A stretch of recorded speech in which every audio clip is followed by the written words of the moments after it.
तो hi guys, इस video में हम पढ़ेंगे ह्यूमन सर्कुलेटरी सिस्टम के बारे में। तो बेसिकली हम अपने ह्यूमन हार्ट के बारे में ही इस वीडियो में पढ़ेंगे। तो पढ़ने से पहले हम इस डायग्राम में हमारे डिफरेंट स्ट्रक्चर्स की मार्किंग्स को देख लेते हैं, ताकि जब हम ऊपर वाला पैराग्राफ पढ़े तो हमें पता हो कि कौन सा स्ट्रक्चर किस जगह पे प्रेजेंट है। तो हम स्टार्ट करते हैं अपने चार चैम्बर से। तो हार्ट के अपने चार चैम्बर्स होते हैं। एक होता है अपना राइट एट्रियम, दूसरा है अपना लेफ्ट एट्रियम जो लेफ्ट साइड पे होगा, तीसरा राइट वेंट्रिकल, चौथा है अपना लेफ्ट वेंट्रिकल।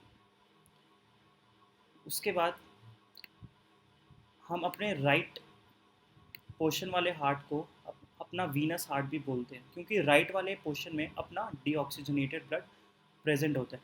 और हम अपने लेफ्ट पोर्शन वाले हार्ट को एट्रियल हार्ट भी बोलते हैं, क्योंकि इसमें ऑक्सीजनेटेड ब्लड प्रेजेंट होता है। उसके बाद हम पढ़ते हैं अपने वीना कावा के बारे में। तो वीना कावा दो होंगी, एक सुपीरियर होगी और एक इन्फीरियर होगी। सुपीरियर वीना कावा deoxygenated blood lying from the upper portion of a body, and the inferior vena cava will bring blood from the lower portion of our body. तो ये रहा वीना कावा फ्रॉम द अपर पोर्शन, और ये रही अपने लोअर पोर्शन वाली। यहाँ पे आपको ओपनिंग भी दिख रही होगी। तो ये बेसिकली अपना डीऑक्सीजनेटेड ब्लड राइट एट्रियम के अंदर ले आएगी। उसके बाद आता है अपना एट्रियो वेंट्रिकुलर नोड। तो राइट एट्रियम में ही पहले हम ऐसे नोड देख लेते हैं। राइट एट्रियम में ही आपको अपर राइट पोर्शन में आपको एक नोड सा दिख जाएगा। ये रहा वो नोड। इसी को हम साइनो एट्रियल नोड या फिर ऐसे नोड ही बोलते हैं। उसके बाद राइट एट्रियम के लोअर लेफ्ट पोर्शन में आपको दिख जाएगा एट्रियो वेंट्रिकुलर नोड या फिर एवी नोड। ये बेसिकली हमारे हार्ट की कॉन्ट्रैक्शन में हेल्प करते हैं। वो आगे हम पढ़ेंगे कैसे। उसके बाद आ जाते हैं हम अपने पल्मोनरी आर्टरी में। तो पल्मोनरी आर्टरी बेसिकली अपने राइट वेंट्रिकल से जो ब्लड पंप होता है वो पल्मोनरी आर्टरी में चला जाता है, जहाँ से ये ब्लड अपना लंग्स में चला जाता है, जहाँ से लंग्स में ऑक्सीजनेशन हो जाती है।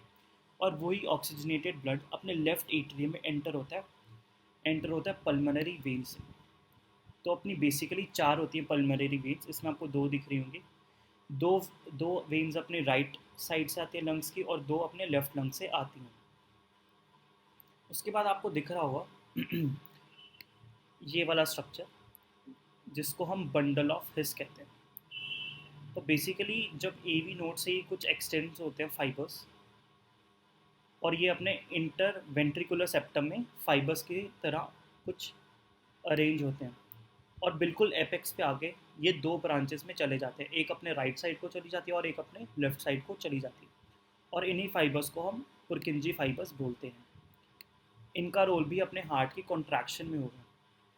उसके बाद हमें दिख रहा होगा कुछ मार्किंग्स जो रेड रेड से मैंने मार्क किया हुआ है। ये बेसिकली अपने पैपुलरी मसल्स हैं। ये आपको राइट साइड पे दिख रहा होगा और लेफ्ट साइड पे भी दिख रहा होगा। इनसे अपने कॉरोडे टेंडिने अटैच होते हैं, जिसका फंक्शन हम आगे पढ़ेंगे। उसके बाद हमने मार्किंग्स लगभग सारी पढ़ ली हैं। अब हम अपने वाल्व्स के बारे में पढ़ेंगे कि हार्ट में कौन कौन से वाल्व्स प्रेजेंट हैं। तो सबसे पहले अपने सबसे बेसिक वाल्व्स होते हैं जो कि राइट एट्रिया और राइट वेंट्रिकल में प्रेजेंट है। उन वाल्व्स को कहते हैं ट्राइकस्पिड वाल्व। और अपने लेफ्ट एट्रिया और लेफ्ट वेंट्रिकल के बीच में जो प्रेजेंट होते हैं उसको हम बोलते हैं बाइकस्पिड वाल्व या फिर मिट्रल या माइट्रल, जो भी आप कहो, वाल्व्स प्रेजेंट होते हैं। तो ये वाले वाल्व्स तो सबको ही प्रेजेंट होते हैं। अब हम वो वाले वाल्व्स देखते हैं जो एनसीईआरटी में मेंशन नहीं किए गए। तो पहली बात, सुपीरियर वीना कावा में कोई वाल्व प्रेजेंट नहीं होता। क्यों नहीं होता? क्योंकि सुपीरियर वीना कावा अपने अपर बॉडी से ब्लड लेकर आ रही है, तो ग्रेविटी ही उसे हेल्प कर रही है कि ब्लड नीचे को आए, तो इसलिए इसमें कोई वाल्व प्रेजेंट नहीं होता। उसके बाद इन्फीरियर वीना कावा को वाल्व की ज़रूरत है, क्योंकि वो ग्रेविटी के अगेंस्ट आ रही है। तो अपने इन्फीरियर वीना कावा की ओपनिंग पे आपको यूस्टेचियन वाल्व दिखने को मिल जाएगा। एक स्ट्रक्चर और है कोरोनरी साइनस।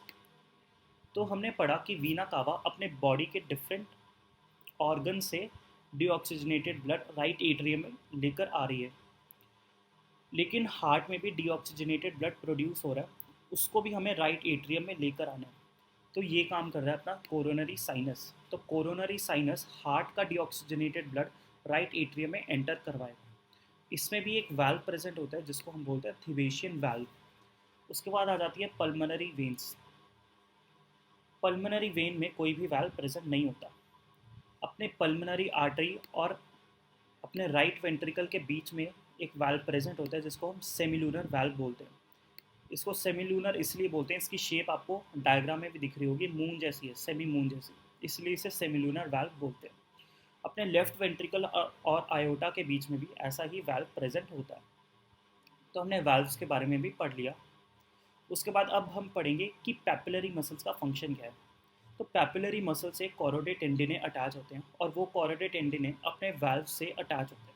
अब इनके वाल्व से अटैच होने का रीज़न बहुत सिंपल है कि जब भी हमारा राइट वेंट्रिकल कॉन्ट्रैक्ट होगा तो वो कुछ फोर्स लगाएगा। उसकी फोर्स से हो सकता है कि हमारे वाल्व्स पीछे को ही मुड़ जाएं, इस राइट एट्रिया के अंदर चला जाए। तो उसी को रोकने के लिए हमने अपने वाल्व से कुछ कोरोइड टेंडिने अटैच कर दिए ताकि वो पीछे की साइड ना मुड़े। तो ये बेसिक फंक्शन था अपने पैपिलरी मसल्स का। Same for the left ventricle. तो एक और बात आ जाती है कि हमारे पैपिलरी मसल्स कितने होंगे।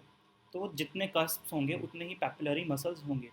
तो अपने राइट वेंट्रिकल में 3 पैपिलरी मसल्स होते हैं क्योंकि 3 कस्प है, और अपने लेफ्ट वेंट्रिकल में 2 कस्प है तो 2 पैपिलरी मसल्स प्रेजेंट होंगे। तो इस वीडियो में हमने अब तक मार्किंग्स देख ली। अब हम इस पैराग्राफ को पढ़ेंगे। अब हमें पहले तो बताया गया कि ह्यूमन सर्कुलेटरी सिस्टम में क्या क्या चीज़ें आएंगी। पहली बात, एक मस्कुलर चैम्बर्ड हार्ट आएगा। दूसरी बात, नेटवर्क ऑफ ब्लड वेसल्स आएंगे, हमने देख लिया पल्मोनरी आर्टरी, पल्मोनरी वेन्स वगैरह। तीसरी बात, हम एक ब्लड होगा जो कि सर्कुलेट करेगा थ्रू आउट द बॉडी। तो इस पैराग्राफ में हमें यही बताया गया, ये वाला। उसके बाद हार्ट का इंपॉर्टेंट है कि ये मीजोडर्मली डिराइव्ड ऑर्गन है। अपना पूरा muscular system he mesodermal in origin होता है, तो आप इसे इससे भी याद कर सकते हो। और इसकी पोजीशन क्या है, ये अपने थोरैसिक कैविटी में प्रेजेंट है और थोड़ा सा टिल्टेड है to the left. It has the size of a clenched fist, मतलब आपकी क्लेंच्ड फिस्ट के जितना ही इसका साइज होता है। इस इमेज में भी आपको दिख रहा होगा। अब इसकी कवरिंग्स होती है, it is protected by a double walled membranous bag जिसको हम पेरिकार्डियम बोलते हैं। और इसी के अंदर कुछ पेरिकार्डियल फ्लूइड भी होता है टू रिड्यूस फ्रिक्शन। अब हार्ट के 4 चैम्बर्स होते हैं, ये हमने पढ़ लिया। एट्रिया, 2 एट्रिया होते हैं और 2 वेंट्रिकल्स होते हैं। अब अपने दोनों एट्रिया को एक सेपरेट करती है एक लाइन, उसको हम बोलते हैं एट्रियल इंटर एट्रियल सेप्टम। और ये थिन मस्कुलर वॉल होती है। तो जो भी मैंने चीज़ें इस बॉक्स में मार्क की हुई हैं ये आपको याद होनी चाहिए, क्योंकि ऐसे टर्म्स को वो चेंज कर सकता है। थिन की जगह आपको थिक दे देगा, तो ऐसे याद होनी चाहिए। तो अपने दोनों एट्रिया को सेपरेट कर रही है एक इंटर एट्रियल सेप्टम। उसी तरह अपने दोनों वेंट्रिकल को भी एक सेप्टम सेपरेट कर रहा है, उसको बोलते हैं इंटर वेंट्रिकुलर सेप्टम, और ये थिक वॉल्ड होता है। उसी तरीके से अपने एट्रिया और वेंट्रिकल जो दोनों सेम साइड पे हैं उनको भी एक सेप्टम सेपरेट कर रहा है, जिसको हम बोलते हैं inter atrio ventricular septum. Atrio ventricular septum, और ये थिक फाइब्रस टिश्यू से बना होता है, ये भी बॉक्स में है। लेकिन इसमें एक ओपनिंग होगी जहाँ से हमारा ब्लड फ्लो हो सके अपने एट्रिया और वेंट्रिकल के बीच में। और हमने पढ़ ही लिया कि राइट एट्रियम और राइट वेंट्रिकल में अपना ट्राइकस्पिड वाल्व होगा, और लेफ्ट एट्रियम और लेफ्ट वेंट्रिकल में अपना बाइकस्पिड या फिर मिट्रल वाल्व होगा। तो यही चीज़ इस पैराग्राफ में भी लिखी हुई है। बेसिकली आपको ये डायग्राम याद रखना है। अगर आप ये डायग्राम याद रख लेते हो तो पैराग्राफ में वही चीज़ें हैं जो इस डायग्राम में दिखेंगी। उसके बाद आता है अपने पल्मोनरी आर्टरी और आयोटा, जो भी आपने देख ली। अब इम्पॉर्टेंट पॉइंट आता है कि आर्टरी होती क्या चीज़ है। सबसे बेसिक हमें इन्फॉर्मेशन होती है कि हाँ, आर्टरी वो होगी जो कि ऑक्सीजनेटेड ब्लड को कैरी करेगी। तो ये कई बार गलत हो जाती है, क्योंकि पल्मोनरी आर्टरी हमने देखी, पल्मोनरी आर्टरी अपना डीऑक्सीजनेटेड ब्लड कैरी कर रही है। तो आर्टरी की सबसे बेसिक डेफिनेशन हमें याद होनी चाहिए कि it artery takes blood away from the heart and veins bring blood back to the heart. तो आपको ये याद होना चाहिए, ये डेफिनेशन हर जगह काम करेगी। अब हम पढ़ लेते हैं अपने नोडल टिश्यूज़ के बारे में। So the entire heart is made up of cardiac muscles. The walls of ventricles are much thicker than the atria. इसका रीज़न मैंने पिछली वीडियो में बता दिया था। A specialize cardiac musculature called the nodal tissue, मतलब हमारे कार्डियक मसल्स ही कुछ स्पेशलाइज हो गए और वो बन गए अपने नोडल टिश्यू, जो कि डिस्ट्रीब्यूटेड हैं हमारे हार्ट पे। A patch of this tissue is present in the right upper corner of the right atrium, SA node, and another mass in the lower left corner, AV node. अब पहले भी मैंने starting में भी बताया था, ये रहा अपना SA node, right upper corner of the right atrium, और ये रहा अपना AV node on the lower left corner of the right atrium. आगे पढ़ते हैं। A bundle of nodal fibres, atrioventricular bundle, continues from the AV node, which passes through the atrioventricular septa to emerge on the top of the interventricular septum and immediately divides into the right and the left bundle. अब इसमें कहना क्या चाह रहा है? अब जो AV node है, इसी में से आपको दिख रहा होगा कि कुछ फाइबर्स निकल रहे हैं और वो एंटर कर रहे हैं अपने इंटरवेंट्रिकुलर सेप्टम के बीच में, और एपेक्स पे आने के बाद ये दोनों सेपरेट हो रहे हैं। एक अपने राइट को जा रहा है और दूसरा अपने लेफ्ट में जा रहा है। तो इन्हीं को हम कहते हैं पुरकिंजी फाइबर्स, और इसको हम कहेंगे बंडल ऑफ हिस। तो इसका फंक्शन हम आगे पढ़ेंगे। बेसिकली ये इन्वॉल्व होते हैं हार्ट की कॉन्ट्रैक्शन में।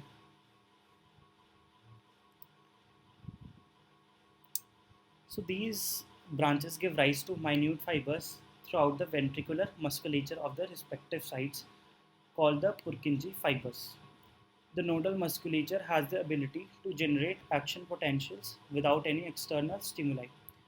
और जो ये ऐसे नोड है और AV नोड भी है, ये ऑटो एक्साइटेबल है, मतलब इन्हें किसी एक्सटर्नल सपोर्ट की ज़रूरत नहीं है एक्साइट होने के लिए.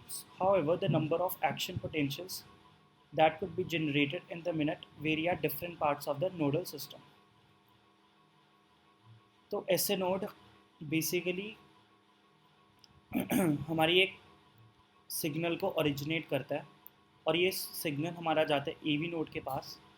AV नोड से फर्दर ये ट्रांसफ़र होता है अपने वेंट्रिकल्स में इन फाइबर्स की हेल्प से, और कॉन्ट्रैक्शन में हेल्प करता है. और ऐसे node can generate the maximum number of action potential. तो ये पोटेंशियल कितने जनरेट करता है? 70 to 75 पर minute, and is responsible for initiating the rhythmic contractile activity of the heart. इसीलिए इसे पेस मेकर भी कहते हैं, क्योंकि ये ओरिजिन करता है अपने पेस का. So heart beat normally 70 to 75 times beat होती है एक मिनट में. तो इस वीडियो में इतना ही. अगली वीडियो में हम कार्डियक साइकिल से शुरू करेंगे.